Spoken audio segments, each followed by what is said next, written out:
Good morning. Last night, operating on my orders, the United States military forces successfully removed a major terrorist threat to the world, the global leader of ISIS, known as Haji Abdullah. He took over as leader of ISIS in 2019 after the United States counterterrorism operation killed al-Baghdadi. Since then, ISIS has directed terrorist operations targeting Americans, our allies and our partners, and countless civilians in the Middle East, Africa, and in South Asia. Haji Abdullah oversaw the spread of ISIS-affiliated terrorist groups around the world after savaging communities and murdering innocents. He was responsible for the recent brutal attack on a prison in northeast Syria holding ISIS fighters, which was swiftly addressed by our brave partners in the Syrian Democratic Forces. He was the driving force behind the genocide of the Yazidi people in northwestern Iraq in 2014. We all remember the gut-wrenching stories, mass slaughters that wiped out entire villages, thousands of women and young girls sold into slavery, rape used as a weapon of war. And thanks to the bravery of our troops, this horrible terrorist leader is no more. Our forces carried out the operation with their signature preparation and precision, and I directed the Department of Defense to take every precaution possible to minimize civilian casualties. Knowing that this terrorist had chosen to surround himself with families, including children, we made a choice to pursue a special forces raid at a much greater risk than to our own people, rather than targeting him with an airstrike.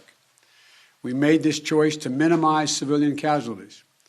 Our team is still compiling the report, but we do know that as our troops approached to capture the terrorist, in a final act of desperate cowardness, he, with no regard to the lives of his own family or others in the building, he chose to blow himself up, not just to the vest, but to blow up that third floor, rather than face justice for the crimes he has committed, taking several members of his family with him, just as his predecessor did.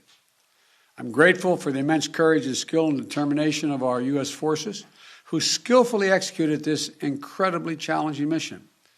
The members of our military are the solid steel backbone of this nation, ready to fly into danger at a moment's notice to keep our country and the American people safe, as well as our allies.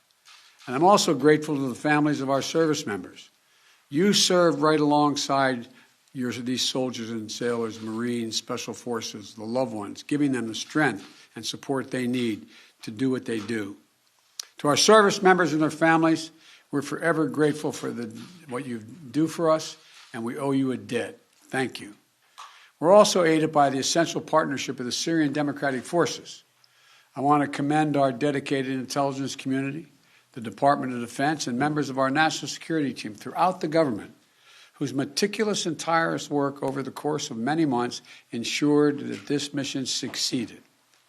This operation is testament to America's reach and capability to take out terrorist threats no matter where they try to hide anywhere in the world.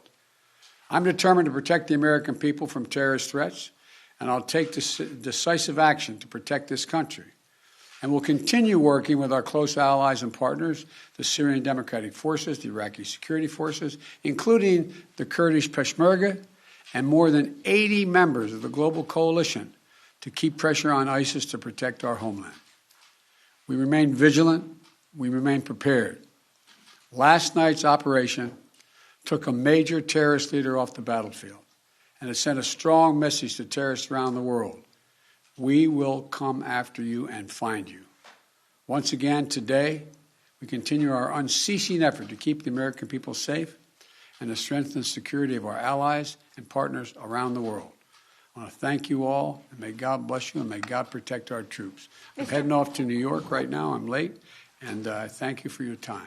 Appreciate it. Mr. President.